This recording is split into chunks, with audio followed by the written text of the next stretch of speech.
ರಾಯಚೂರಲ್ಲಿ ಬೆಂಕಿ ಹತ್ತಿ ಬಣವೆಗೆ ಬೆಂಕಿ ಬಿದ್ದಂತ ಪರಿಣಾಮ ಸಂಪೂರ್ಣವಾಗಿ ಭಸ್ಮ ಆಗಿದೆ. ಬೆಂಕಿಯ ಕೆನ್ನಾಲಿಗೆಗೆ 20 ಎಕರೆ ಹತ್ತಿ ಸುಟ್ಟು ನಾಶ ಆಗಿದೆ. ರಾಯಚೂರು ಜಿಲ್ಲೆಯ ಮಾನ್ವಿ ತಾಲೂಕಿನ ಬೈಲಮರ್ಚೇಡ್ ಗ್ರಾಮದಲ್ಲಿ ನಡೆದಿರುವಂತಹ ಘಟನೆ ಇದು. ಹತ್ತಿ ಜೊತೆಗೆ ಭತ್ತದ ಬಣವೆಗೂ ಕೂಡ ಬೆಂಕಿ ಬಿದ್ದಿದೆ. ರೈತ ಬಸವರಾಜ್ ಮತ್ತು ಚಂದ್ರ ಎಂಬುವರಿಗೆ ಸೇರಿದಂತ ಬಣವೆ ಸುಮಾರು 4 ರಿಂದ 5 ಲಕ್ಷ ರೂಪಾಯಿ ಮೌಲ್ಯದ ಹತ್ತಿ ಸುಟ್ಟು ಬೂದಿಯಾಗಿರೋದು. ಅಗ್ನಿಶಾಮಕ ಸಿಬ್ಬಂದಿ ಬೆಂಕಿ ನಂದಿಸೋದಕ್ಕೆ ಹರಸಾಹಸ ಪಡಬೇಕಾಯಿತು. ಬಣವೆ ಬಳಿ ಕಟ್ಟಿ ಹಾಕಲಾಗಿದ್ದಂತ ಜಾನುವಾರುಗಳನ್ನು ರಕ್ಷಣೆ ಮಾಡೋದಕ್ಕೂ ಕೂಡ ಒದ್ದಾಡಬೇಕಾಯಿತು. ಸ್ಥಳೀಯರು ರಕ್ಷಣೆ ಮಾಡಿದ್ದಾರೆ. ಕೊನೆಗೆ ಮಾನ್ವಿ ಪೊಲೀಸ್ ಠಾಣಾ ವ್ಯಾಪ್ತಿಯಲ್ಲಿ ನಡೆದಿರುವಂತಹ ಘಟನೆ ಇದು. ರಾಯಚೂರಲ್ಲಿ ಭತ್ತದ ಬಣವೆ ಮತ್ತು ಹತ್ತಿ ರಾಶಿ ಹಾಕಲಾಗಿತ್ತು, ಅದಕ್ಕೆ ಬೆಂಕಿ ಬಿದ್ದಿರೋದು.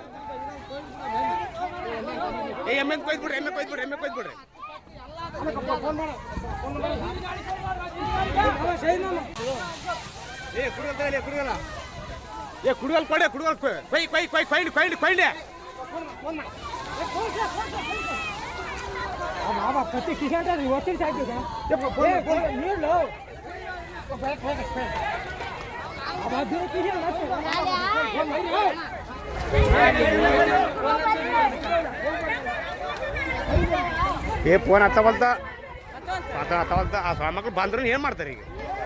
ಏನ್ ಮಾಡೋದಲ್ಲ.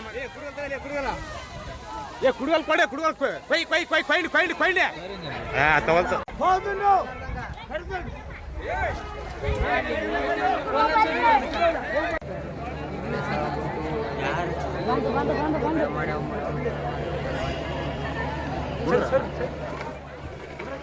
ರಾಯಚೂರಲ್ಲಿ ನಡೆದಿರುವಂತ ಘಟನೆ ಇದು.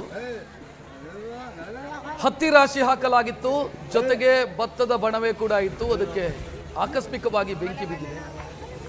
ಅದರ ಪರಿಣಾಮ ಸಂಪೂರ್ಣವಾಗಿ ಬೆಳೆ ಸುಟ್ಟು ನಾಶ ಆಗಿದೆ.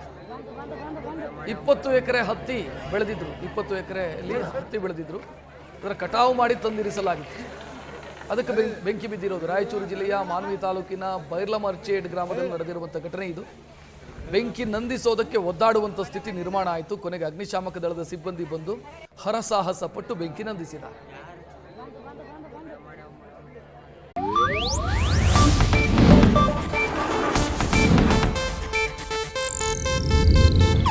ಇದು ಏಷ್ಯಾನೆಟ್ ನ್ಯೂಸ್ ನೆಟ್ವರ್ಕ್ ಪ್ರಸ್ತುತಿ.